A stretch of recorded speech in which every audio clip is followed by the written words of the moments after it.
Welcome to Tarotbybrea YouTube. So we're going to be going over all of the really good detail stuff of the spells that I normally post on TikTok. Now for Hexmas, happy Hexmas. If you're new here, we do this every year where I gift some of my favorite hexes to cast on your exes during the holidays. And sometimes during the year, we just have a little Hex Your Ex session every so often. All right, so what you're gonna need for this Christmas Hexmas spell, you're gonna need a jar.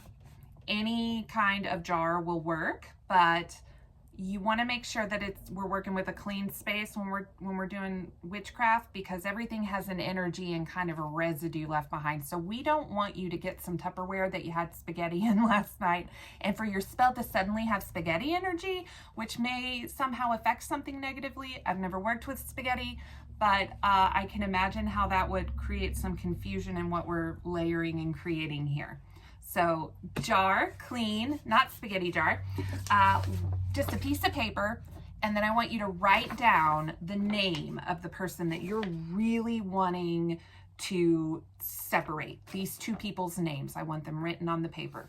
You're gonna want to really think about that person when you're writing it down. So when you're writing Sally Sue, let's say Sally Sue is one of your targets and her boyfriend, Jim Bob, I want you to be like Sally Sue and really think about that person, whatever injustices you have endured from them, whatever the fallout of that person's actions on you has been. I really want you to think about the impact. Same thing, Jim Bob, like just really get in that moment, because when we're doing spellcraft, we can do spellcraft 3 different ways. We can do it with our writing spellcraft. We can do our spoken witchcraft. We can do our internal witchcraft. Any way is fine, but the point is to get to the intention of what you're wanting.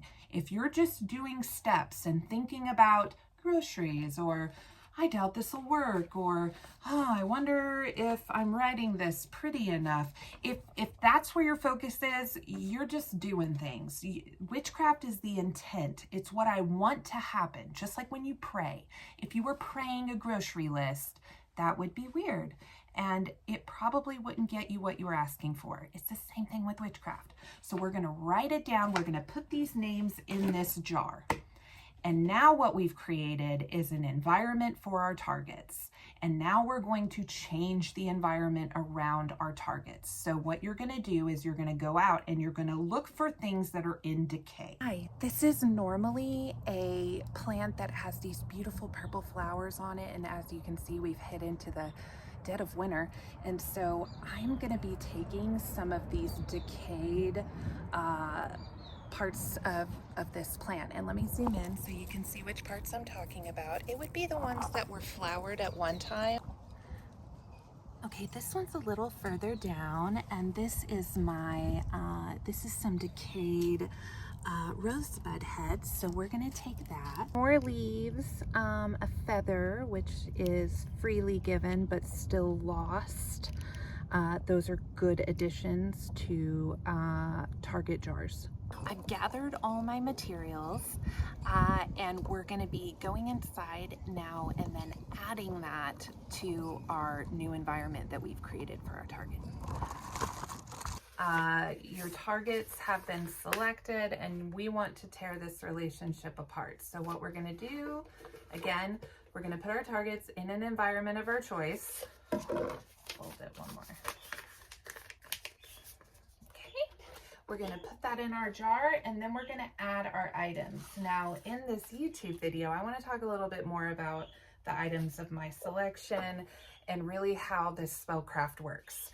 So I have these flowers that, again, as I briefly talked about earlier, were once with life, once in bloom, and are now in the process of dying. And because what we want to do in this spell is acknowledge that there is a relationship present, that there is something in bloom, and that we are taking it from that form and doing into this form, which so many relationships do. This is a natural course of action for many relationships.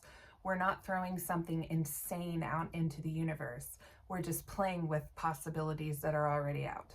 And so these are really good energy-based visual representations of what you want to happen.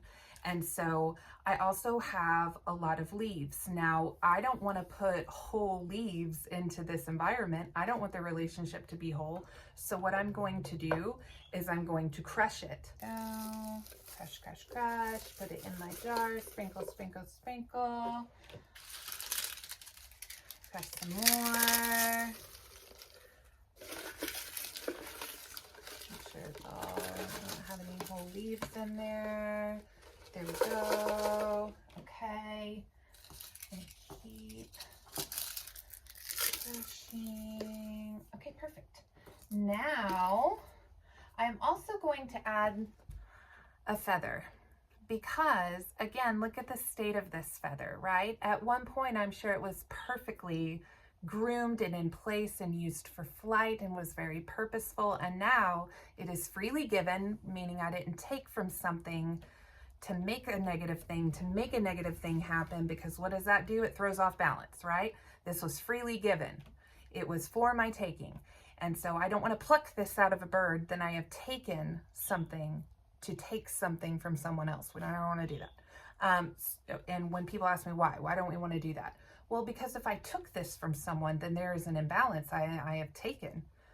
It wasn't freely given. I took it, and now I'm trying to take something else. That's going to nod the universe. I always feel like the more ripples you make, the bigger the chance of blowback.